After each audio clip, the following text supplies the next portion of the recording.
as Trump speeds toward fixing, finally, the just incredible damage wrought on our economy, giving the Democrats who now control the House two choices, either one of which is a win for him and, most importantly, for our country's economy. Here's the choice. They can either pass the NAFTA, the renegotiated NAFTA deal with Mexico, Canada, and Argentina that Trump has negotiated. They pass that. Or he'll just throw out NAFTA. Either way, we win. If he throws out NAFTA, we go back to the pre-NAFTA state of being. What does this do? What is he saying? What's going on here? This closes the NAFTA loophole. You're already seeing companies react to that, like BMW. BMW has plowed hundreds of millions of dollars into the planned plants in Mexico. Now they're saying, well, maybe we'll put it in the U.S. Well, why? Well, it's very simple. What happened with NAFTA? What NAFTA was, and I've explained this many, many times, what NAFTA was an attempt to create an EU-style trade bloc. And so to get Canada and Mexico to go along with this, we said, hey, you know, that the trade authority, the authority over trade decisions that the founding fathers gave Congress, we'll just give it to y'all. You guys can have it. Yeah. No. You can even, Mexico and Canada, you can even make trade decisions that hurt us. That's fine. And if you want to take our jobs, that'll be good too. It was conceived by George H.W. Bush as part of a way to erase the sovereignty of the United States of America. And it worked really well.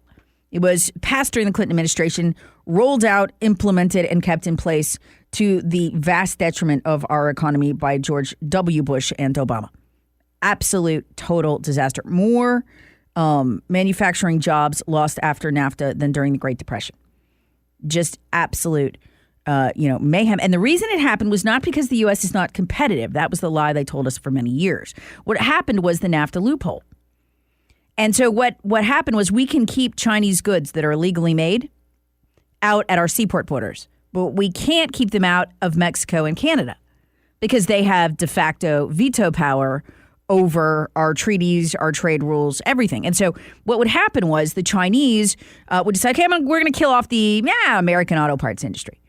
So the Chinese government would take Chinese money and subsidize the creation of parts to bankrupt and put out of business American factories. But they had to get the parts into the country since they violated our trade rules. Can't ship them in through the seaports. So what do? They ship them in through Mexico and Canada. We can't stop them because we gave Mexico and Canada power, veto power over trade. And what happened? Absolute, total massacre of jobs going down to Mexico and up to Canada. They weren't making cars more cheaply than we were. They were just assembling cars with the Chinese parts. It's the same with steel and every other industry, aluminum, which they pretty much succeeded in killing that industry off. The Chinese subsidizing to put American workers out of business, knowing full well that they would decimate the market and then come in, have a monopoly. This whole thing is a bid by the Chinese to create a monopoly by destroying American industry. Come in, buy up the factories, then they set the prices. No one's ever going to come back in to challenge them. They'll be decimated again. They would control every major industry. Steal the job. But in the interim, before they stole the jobs and kneecapped us with high monopolistic prices, you're going to get cheap parts subsidized by the Chinese Communist government. And that was the premise of NAFTA. The Bushes went along with it. The Clintons went along with it.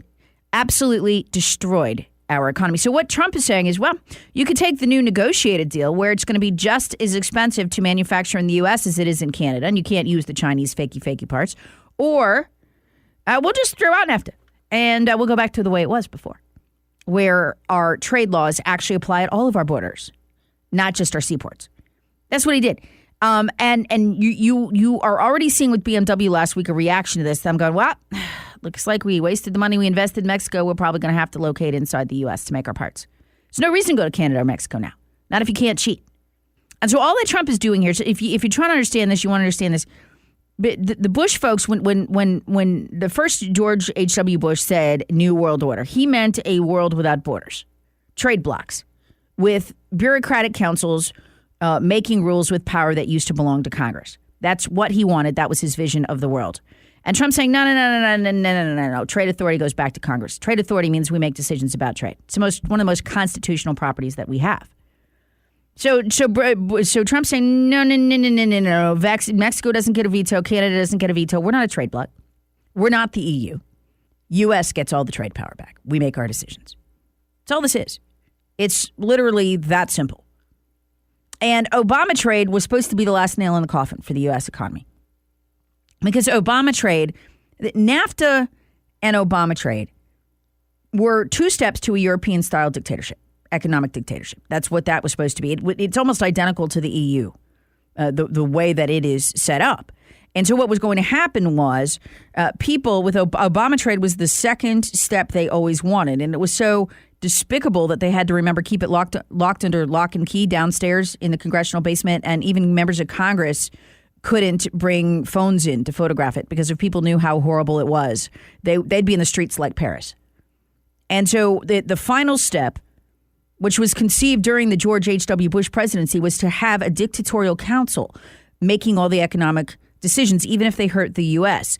And it would have representatives from places like Mexico and Canada and Japan and Australia. And they would all come together and they would tell us what to do. And even if it hurt our economy, it would not matter.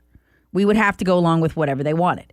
It would be the final erasure. That's what Obama trade was of our borders as it regards trade. And so, I mean, when you look at what Trump has done here, folks, this is such good news. Trump annihilated Obama trade. It's done.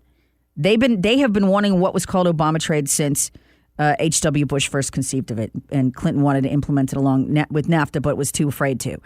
And now you've got rid of that, and you've got rid of NAFTA either way. Democrats can't stop it.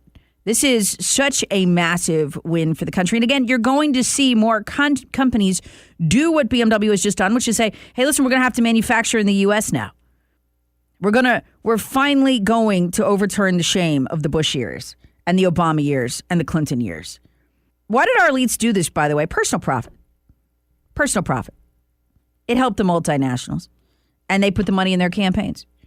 They paid for their election with American jobs, essentially, and it ends now. It is a good day in America.